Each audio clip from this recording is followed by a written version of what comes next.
मुसीबत आती है तो सबसे पहले अपने याद आते हैं, लेकिन राजनीति में मुसीबत आती है तो अपने बना लिए जाते हैं।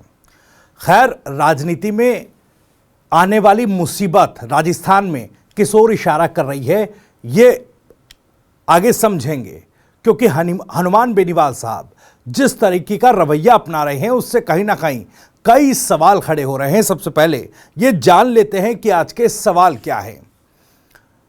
दरअसल सबसे पहला सवाल यह है कि बाबा किरोड़ी पर क्यों भड़क गए हैं हनुमान बेनीवाल। दरअसल जिस तरह की बयानबाजी हनुमान बेनीवाल ने बाबा किरोड़ी को लेकर की है, उसमें एक तरफ सवाल यह कि भाई बाबा किरोड़ी पर वाकई नाराज नजर आ रहे हैं या फिर कोई और संकेत इस आक्रामक बयानबाजी के पीछे छिपा हुआ है। सवाल दूसरा, हार की खींच है या नए इक्वेशन बनाने में लगे हैं बेनीवाल। बाबा किरोड़ी को लेकर जिस तरीके से सवाल उठाया हनुमान बेनीवाल ने, उन सवालों में, उस बयान में एक तरह की खींच तो दिखाई दी, लेकिन दूसरी तरफ एक छिपा हुआ अपनापन भी दिखाई दिया। मानो कोई किसी अपने को किसी गलती के लिए जिम्मेदार ठहरा रहा हो और यह बता रहा हो कि देखिए आपने कितनी बड़ी गलती की थी। सवाल नंबर तीन क्या है? क्या बीजेपी में जो नाराजगी बढ़ रही है उससे समीकरण बदल जाएंगे राजस्थान में राजनीति के? यह सवाल महत्वपूर्ण है। मैं बार बार अपनी इनसाइड स्टोरी में आपको इस तरह की रिपोर्ट्स, इस तरह की खबरें बता रहा हूं जिसमें बीजेपी के भीतर खाने अंदर खाने क्या चल रहा है उसकी पूरी तस्वीर आपके सामने मैंने रखी। और एक बार फिर से बीजेपी में ये जो सिलसिला है वो थम नहीं रहा है। एक के बाद इस तरह के मामले सामने आ रहे हैं, तो ये नाराजगी और इसी नाराजगी के आधार पर क्या कोई बड़ा खेल करने की तैयारी में हनुमान बेनीवाल भी नजर आ रहे हैं। चौथा सवाल, बाबा किरोड़ी के सीएम न बनने की बेनीवाल को इतनी टेंशन क्यों है? दरअसल जो बयान दिया हनुमान बेनीवाल ने, उसमें एक जिक्र यह भी किया कि देखिए बीजेपी में आप मुख्यमंत्री नहीं बन पाएंगे। अब मुख्यमंत्री, चूंकि अभी 4 साल बाकी हैं इस सवाल को और हवा मिलने में कि आखिर मुख्यमंत्री की दौड़ में कौन कौन है, कौन कौन से नेताओं के लिए मुख्यमंत्री की राहें खुली हुई हैं, क्योंकि 2023 विधानसभा चुनाव के बाद तो बीजेपी में मानो इस सवाल को भजनलाल शर्मा का नाम लाकर उनको यह जिम्मा सौंप करके बीजेपी के शीर्ष नेतृत्व ने बिल्कुल खारिज कर दिया। अब बीजेपी में जो महत्वाकांक्षी नेता हैं, उनकी इस महत्वाकांक्षा को कैसे बल मिलेगा वो आगे समझने की जरूरत है। खैर, इन सवालों के जवाब आज इनसाइड स्टोरी में टटोलने की कोशिश करेंगे। आगे बढ़े उससे पहले बता दें, राजस्थान की राजनीति, उसके सटीक विश्लेषण और अंदर की खबरें दिखाने वाला स्पेशल शो इनसाइड स्टोरी के साथ मैं हूं भविष्य त्यागी।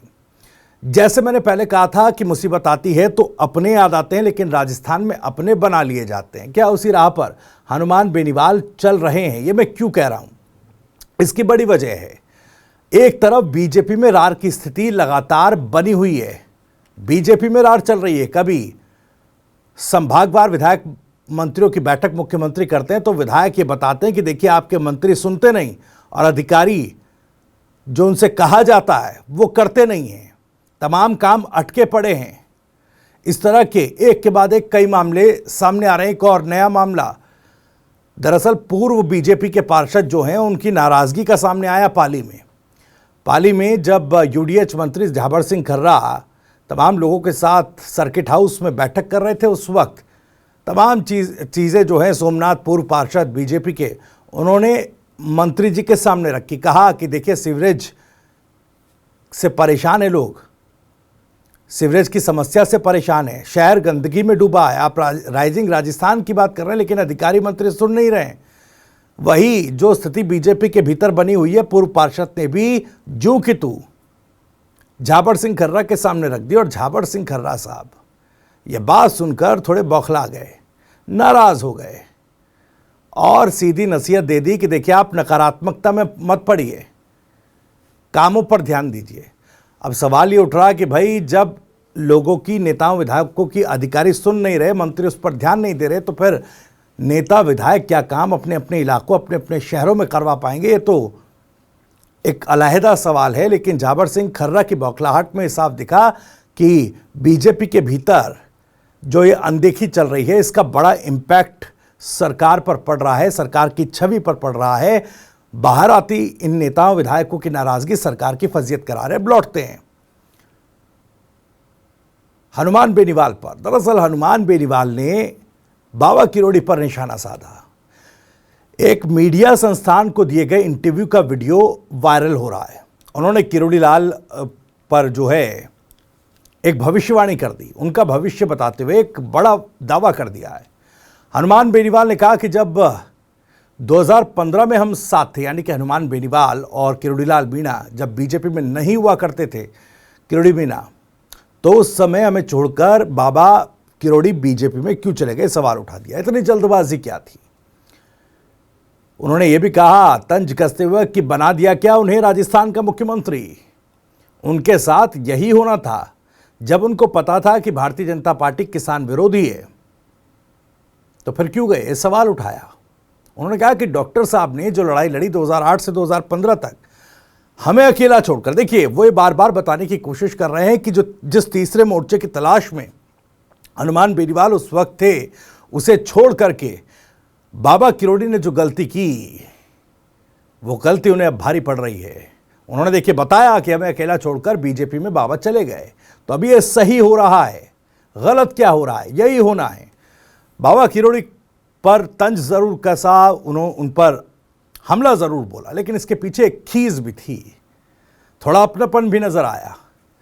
बेनीवाल ने कहा कि मैं जाऊंगा, मेरे साथ भी यही होगा कि अगर मैं बीजेपी में चला गया तो मेरे साथ भी यही होगा। मेरे साथ हुआ था तो मैं बाहर आ गया, ठीक रहा। इंडिया अलायंस के लिए छोड़ा हमने, किसानों के लिए शहादत, जो किसानों ने शहादत दी, उसके लिए एक अच्छे वक्त पर आवश्यकता थी। सभी लोग यही सोच लें कि हमें सत्ता की ही प्राप्ति करनी है, तो लड़ेगा कौन, कौन भगत सिंह बनेगा। डॉक्टर साहब ने जो गलती की थी 2018 में मैं छोड़कर दोबारा वसुंधरा जी के पास चले गए, वो खामियाजा इन्हें आगे भुगतना पड़ेगा, क्योंकि राजस्थान की जनता बार बार ये चीज याद करती है। केवल यही नहीं रुके हनुमान बेनीवाल, उन्होंने आगे भी कहा, उन्होंने कहा कि राजस्थान का युवा याद करता है कि डॉक्टर साहब क्यों बीजेपी वालों के साथ चले गए। लोग इन्हें लड़ता हुआ देखना चाहते हैं, सत्ता इनके भाग्य में लिखी ही नहीं है। अब देखिए बड़ा दावा कर दिया कि सत्ता तो इनके भाग्य में लिखी ही नहीं है, ये मंत्री बनेंगे। ज़्यादा से ज़्यादा प्रयास किए तो गवर्नर इन्हें बना सकती है बीजेपी, यानी राज्यपाल बना सकती है, इससे ज़्यादा कुछ मिलने वाला नहीं है। साथ ही कहा कि हमें नहीं लगता कि इन्हें आगे भी कोई चांस राजस्थान में मिलेगा, इनको टाइम अब ख़राब नहीं करना चाहिए। आदमी कभी बुढ़ा नहीं होता, आदमी 60, 65, 70 की उम्र में भी बुढ़ा नहीं बल्कि मजबूत होता। अब देखिए जिस तरीके से बड़ा नाप तोल कर, तंज, पलटवार, अपनापन, वो सब हनुमान बेनीवाल के इस वार में नजर आ रहा है। उन्होंने कहा कि लड़ना चाहिए, इसलिए मैं लड़ाई लड़ रहा हूं, उन्हें भी लड़नी चाहिए। कभी कहते हैं कि भजनलाल को मानता हूं, नहीं मानता हूं, इन्हें अपना बयान नहीं बदलना चाहिए। लोग इस बात को देखते हैं कि डॉक्टर साहब कह रहे हैं कि एसआई भर्ती रद्द होनी चाहिए। भर्ती रद्द क्यों नहीं करवा रहे? कह रहे हैं कि हमने इस्तीफा दे दिया। जब इस्तीफा दे दिया तो दस्तखत क्यों कर रहे हैं, क्यों ट्रांसफर कर रहे हैं, क्यों सारे काम कर रहे हैं? छोड़ देना चाहिए। इस्तीफा देने वाला आदमी 1 मिनट के अंदर बाहर आ जाता है। तो देखिए हर एक बात को लेकर, जिस तरीके से किरोड़ी मीणा साहब के इस्तीफे को लेकर संशय, उस पर भी हनुमान बेनीवाल ने तंजात्मक लहजे में सवाल उठा दिए। बेनीवाल ने आगे भी कहा कि ऐसा थोड़ी होता है कि इस्तीफा स्वीकार नहीं होता। मुझे पार्टी ने बाहर निकाला ना, तो लोगों ने कहा कि साहब आपको पार्टी से नहीं निकाल रहे हैं। मैंने कहा कि आज ऐसा काम करूंगा कि बाहर निकाल देंगे। मैंने ऐसा काम किया कि 15 मिनट में पार्टी ने बाहर निकाल दिया। वो करने की हिम्मत चाहिए किसी भी व्यक्ति में। तो कुल मिलाकर लब्बो-लुबाब ये रहा कि हनुमान बेनीवाल ने पूरी तरीके से बाबा किरोड़ी को निशाने पर लिया। अब सवाल ये उठता है कि इस पूरी बयानबाजी में क्या 2023 के विधानसभा चुनावों में जिस तरीके से विधायकों की संख्या घटी और उपचुनाव में 2024 के विधानसभा में विधायकों की संख्या आरएलपी की 0 हो गई, क्या उस बात की खींच हनुमान बेनीवाल में थी और वही खींच बाबा किरोड़ी के प्रति जो बयान हनुमान बेनीवाल ने दिया उसमें नजर आया, या फिर इन तमाम हमलों के जरिए बाबा को पिंच करना चाहते हैं हनुमान बेनीवाल और इसके जरिए क्या राजस्थान की सियासत में नई इक्वेशन, नया समीकरण बैठाने की कोशिश कर रहे हैं? क्या 2028 के विधानसभा चुनावों से पहले हनुमान बेनीवाल फिर एक बार तीसरे मोर्चे के लिए मुखर हो चुके हैं? हनुमान बेनीवाल ने आरएलपी के जरिए पहले भी 2015 में एक कोशिश जरूर उस दौरान की, जब वो किसान नेता के तौर पर लगातार उभर रहे थे, पार्टी उभर रही थी, तो कहीं ना कहीं लगातार तीसरे मोर्चे की कवायद की थी। और इस फहरिस्त में केवल हनुमान बेनीवाल नहीं, किरोड़ी लाल मीणा भी थे, लेकिन तीसरा मोर्चा राजस्थान में सफल नहीं हो पाया। 2020 के बाद से भी लगातार तीसरे मोर्चे की जो सुगबुगाहट है या बात है वो लगातार चलती आ रही है, लेकिन कभी भी तीसरा मोर्चा सतह राजस्थान की राजनीति में नहीं पकड़ पाया। 2020 में जब सचिन पायलट ने विद्रोह किया, उस वक्त भी कहा जाने लगा कि राजस्थान की राजनीति में ये वक्त शायद तीसरे मोर्चे के आगमन का है, लेकिन फिर भी राजस्थान की राजनीति ने उस तीसरे मोर्चे को जगह नहीं दी। अब जब भजनलाल शर्मा के मुख्यमंत्री बनने के बाद जिस तरीके से बीजेपी में नाराजगी है, बीजेपी के विधायक नाराज हैं, तो क्या हनुमान बेनीवाल ये समझ रहे हैं कि मुफीद वक्त है राजस्थान में तीसरे मोर्चे